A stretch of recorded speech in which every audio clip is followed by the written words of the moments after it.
अस्सलाम वालेकुम। आज की इस वीडियो में हम देखने वाले हैं कि वेब स्क्रैपिंग क्या होती है और वेब स्क्रैपिंग कितने तरीक़ों से की जाती है और हमारे पास जो टूल्स पड़े हैं वेब स्क्रैपिंग के वो कौन कौन से हैं फ्री वाले। तो मेरा नाम तकी हैदर है, तो चलें शुरू करते हैं। Web scrapping web web scrapping आप ऐसे कहते हैं, ऐसे कह सकते हैं कि एक ऑटोमेटेड तरीके से जो है ना किसी भी वेबसाइट से हम डेटा को एक्सट्रैक्ट करें। और जब जो वेबसाइट होती है, वेबसाइट के पीछे जो है ना बहुत सारे कोड रन कर रहे होते हैं, HTML CSS जावास्क्रिप्ट ये वो।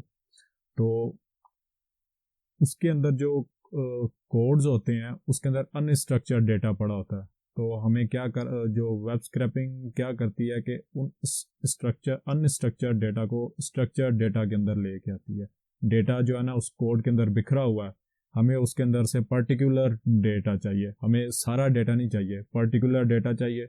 और उस डेटा को निकालने के लिए, एक्सट्रैक्ट करने के लिए वेब स्क्रैपिंग हमारी हेल्प करती है। और अभी वेब स्क्रैपिंग कैसे काम करती है, सबसे पहले तो हमें जो वेबसाइट को एक्सट्रैक्ट करना होता है हमें उसकी लिंक चाहिए, जिस वेब पेज को हमने करना।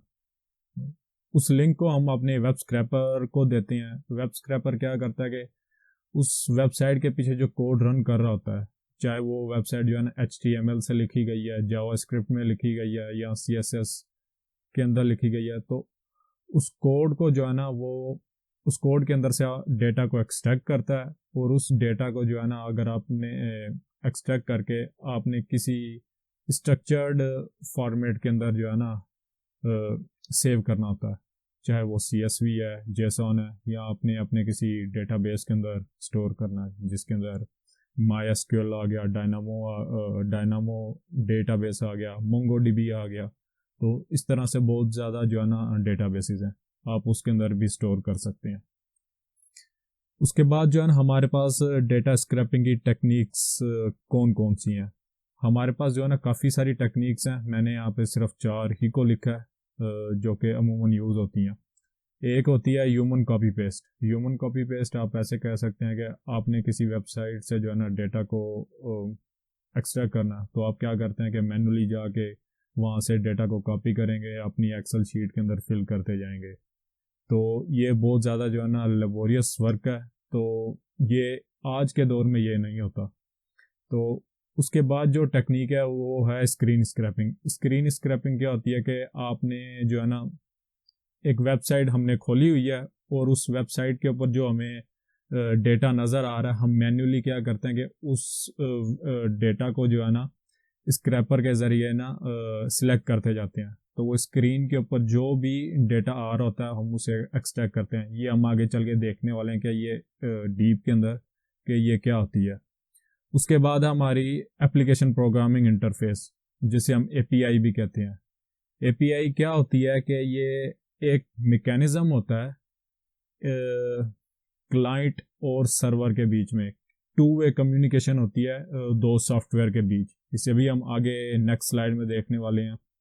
उसके बाद है text pattern matching. Text pattern matching क्या होती है कि हमने हमारी वेबसाइट के ऊपर डेटा पड़ा है और उस डेटा को हम कॉपी सारे डेटा को कॉपी करके, जो उसका कोड होता है एक्चुअली, उस कोड को कॉपी करके हम एक रेगुलर एक्सप्रेशन होता है, हम उसके ज़रिए जो है ना अपना जो हमें डेटा चाहिए होता है हम सिर्फ वो डेटा निकाल लेते हैं, बाकी को जो है ना छोड़ देते हैं। इसे जो है ना हम टेक्स्ट पैटर्न मैचिंग भी कहते हैं। उसके अंदर चाहे वो टेक्स्ट का डेटा है, नंबर्स हैं, तो इस तरह से जो है ना हम टेक्स्ट पैटर्न मैचिंग से उससे कर सकते हैं। उसके बाद जो वेब स्क्रैपिंग के लिए जो लाइब्रेरीज यूज़ होती है खसूसी पाइथन के अंदर, उनके अंदर जो सबसे पहले आती है ब्यूटीफुल सूप, जो हम आगे चल के करने वाले हैं नेक्स्ट वीडियो के अंदर। उसके बाद है Scrapy, request, Selenium, mechanical soup, URL lib 3, और ये हमारे पास है XML, जो ये सांप बना हुआ। तो चलें, उसके बाद जो वेब स्क्रैपिंग है हम कितनी कितनी लैंग्वेजेस से, प्रोग्रामिंग लैंग्वेजेस से कर सकते हैं। पाइथन में चूंकि हम पाइथन में करेंगे तो बेशक वो हमने उसे टॉप पे रखा है।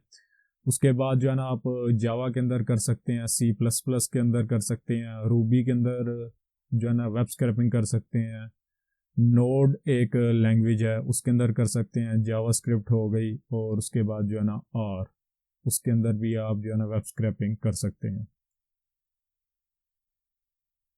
उसके बाद प्रोग्रामिंग, एप्लीकेशन प्रोग्रामिंग इंटरफेस क्या है, जो कि मैंने आपको पहले भी बताया था कि वेब स्क्रैपिंग की टेक्निक्स के अंदर।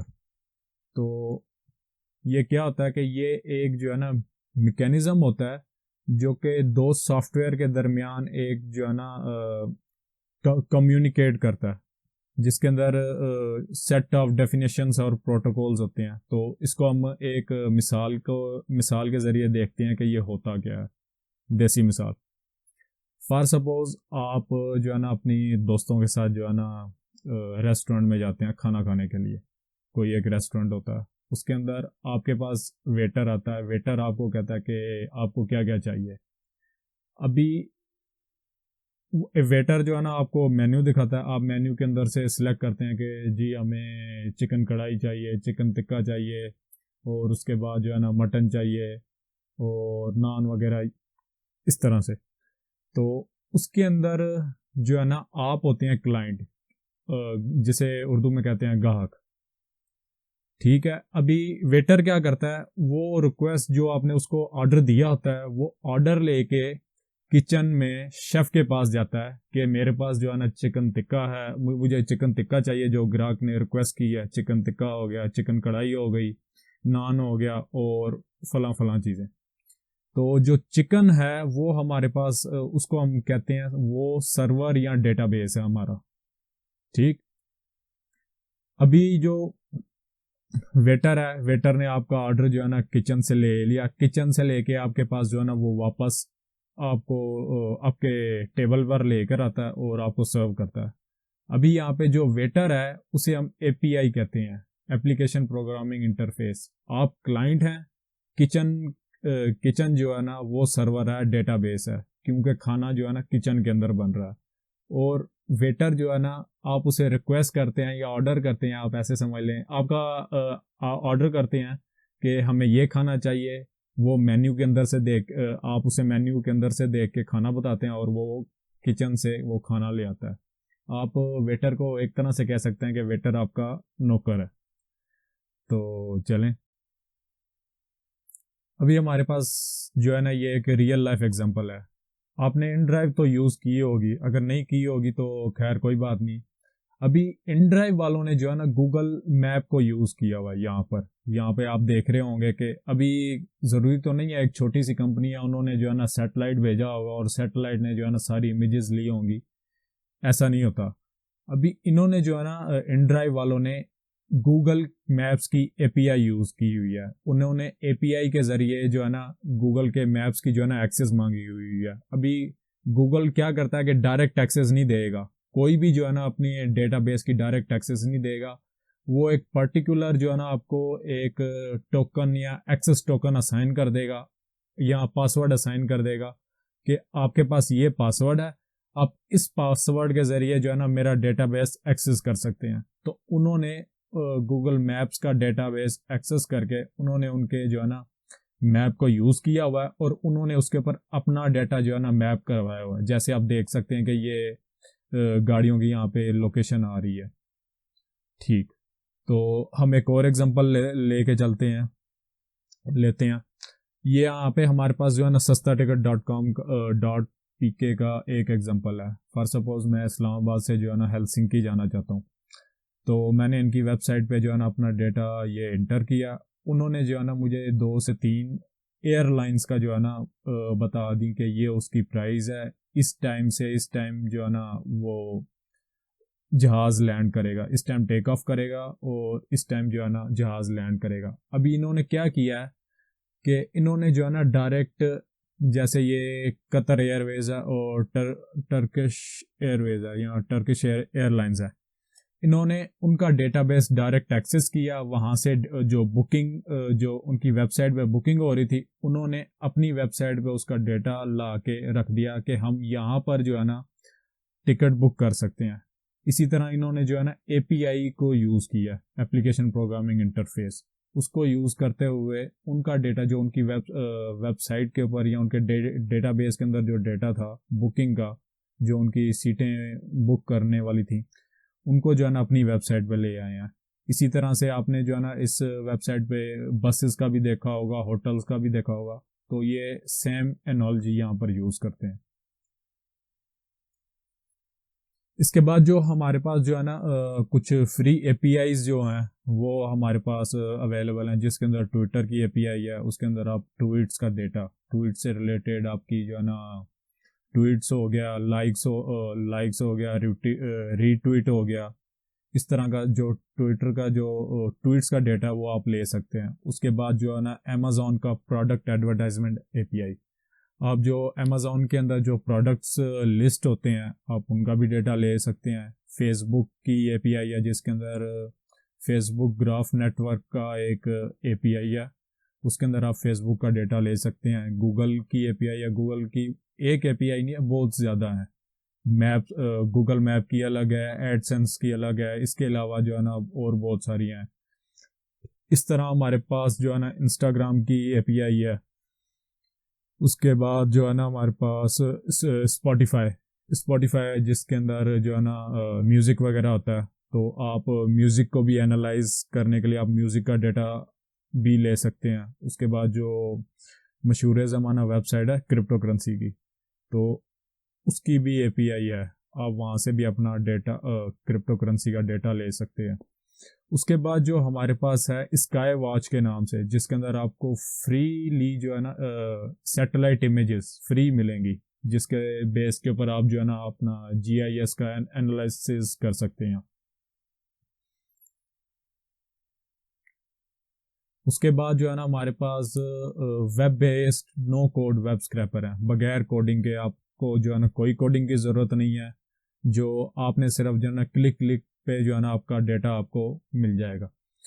उसके अंदर पहले नंबर पर है वेब ऑटोमेशन डॉट आईओ, ये भी एक वेबसाइट है। उसके बाद है डॉग पार्सर, ये जो वेबसाइट है ये ओसीआर टेक्नोलॉजी को यूज़ करती है। आप इसके अंदर क्या करते हैं कि अपना इमेज अपलोड करते हैं जिसके अंदर टेक्स्ट लिखा होता है, टेक्स्ट वाली इमेज, तो वो उसके अंदर जो है ना आपको अगर कोई स्पेसिफिक किस्म का डेटा चाहिए तो वो भी जो है ना आप एक्सट्रैक्ट कर सकते हैं। उसके बाद है Browse AI, scrape X, pro web scraper, scrape dot D O, scraping bee, और इसके बाद है हमारे पास स्क्रैपिंग बॉट, हेक्सोमेटिक। यहाँ पर मैं एक बात बताना चाहूँगा, यहाँ पे इन वेबसाइट पे क्या करते हैं कि आप एक बॉट बनाते हैं। पहले उस बॉट को क्या करते हैं कि आप वेबसाइट पे जाते हैं, वेबसाइट पे जाके वहाँ पे आपने जो वेबसाइट स्क्रैप करनी है उसका लिंक देते हैं। लिंक देने के बाद उस वेबसाइट स्क्रीन स्क्रैपर जो मैंने पीछे बात की थी, अब उस वेबसाइट की स्क्रीन खुल आती है, होम पेज खुल आता है, या वो पेज खुल आता है जो आपने लिंक दी हुई है जो आप स्क्रैप करना चाहते हैं। उसके अंदर आप क्या करते हैं कि वो डेटा बाय हैंड जो है ना सिलेक्ट करते जाते हैं, वो डेटा सिलेक्ट करते जाते हैं। तो उस जो सिलेक्ट कर रहे हैं आप डेटा, उसके पीछे एक बॉट बन रहा है। आपने एक मरतबा जो है ना वो डेटा सिलेक्ट कर लिया। अभी वेबसाइट की खासियत यह है कि आपने एक दफ़ा डेटा सिलेक्ट कर लिया और उसके बाद जो है ना पैटर्न उनको जो है ना समझ आ गया कि आपने ये वाला डेटा सिलेक्ट करना है, तो वो जो है ना बॉट बना देते हैं। वो बॉट जो है ना आपके बदले में काम करता है, आपने उसको बस रन करना है और उसने उस वेबसाइट का आपने लिंक दिया होगा, उस वेबसाइट पे जाएगा, वो डेटा एक्सट्रैक्ट करके सीधा आपको जो है ना आपको जो जिस फॉर्मेट में चाहिए होगा वो आपको फॉर्मेट में दे देगा। उसके बाद है हमारे पास सॉफ्टवेयर बेस्ड, कुछ जो सॉफ्टवेयर बेस्ड हैं उसके अंदर पहले नंबर पे आता है ऑक्टोपास। ऑक्टोपास जो है ना इसके ये क्लाउड बेस पे भी रन करता है, क्लाउड पे भी रन करता है, और आपकी जो है ना सिस्टम के ऊपर भी, आपने सिस्टम के ऊपर जो है ना उसको कमांड्स दी हैं और जो सारी जो स्क्रैपिंग होगी वो इनके अपने क्लाउड पे चलेगी। उसके बाद है एपीफाई और एजेंटी है हमारे पास, और उसके बाद है स्क्रैप स्टॉर्म और पार्स हब। तो इन्हें भी हम जो है ना आगे वाली वीडियोस में देखेंगे। इसके बाद है एक्सटेंशन बेस, जिसके अंदर नो कोड और लो कोड। नो कोड लो कोड का मतलब यह है कि कुछ के अंदर कोडिंग है ही नहीं और कुछ के अंदर थोड़ी सी कोडिंग करनी पड़ती है, ज़्यादा से ज़्यादा 1 लाइन या 2 लाइन लिखनी पड़ती है। उसके अंदर है हमारे पास ऑटोमेशन, ऑटोमेशन के नाम से है ना, एन नहीं है इसके अंदर। उसके बाद है वेब स्क्रैपर। उसके बाद हमारे पास एजेंटी। एजेंटी जो है ना सॉफ्टवेयर बेस्ड भी है और इसकी एक्सटेंशन भी है। उसके बाद हमारे पास लिस्टली, फिर हमारे पास है axiom dot A I, data minor है, डिफ बॉट है। इन सब के पीछे जो है ना बॉट्स ही काम कर रहे होते हैं। आपने एक दफ़ा जो है ना उसको टास्क दे दिया, आपने वो डेटा सिलेक्ट कर लिया, डेटा के बाद आप उसको रन करते हैं और इन्होंने पीछे जो है ना वो काम बॉट्स को दिया होता है। और बॉट्स क्या करते हैं कि उस वेबसाइट पे जाएंगे और डेटा को एक्सट्रैक्ट करेंगे। उसके बाद आपका जो है ना सिंपल स्क्रैपर और पार्सर्स। आज जो है ना हम नेक्स्ट वीडियो में देखने वाले हैं कि हम ब्यूटीफुल सूप को यूज़ करते हुए पाइथन के अंदर किस तरह जो है ना वेबसाइट को स्क्रैप करते हैं। तो अभी के लिए इतना ही। उम्मीद करता हूँ कि आप इसके अंदर जो मैंने वेब स्क्रैपर बताए हैं ये आप खुद जाके देखेंगे। तब तक के लिए अल्लाह हाफिज़।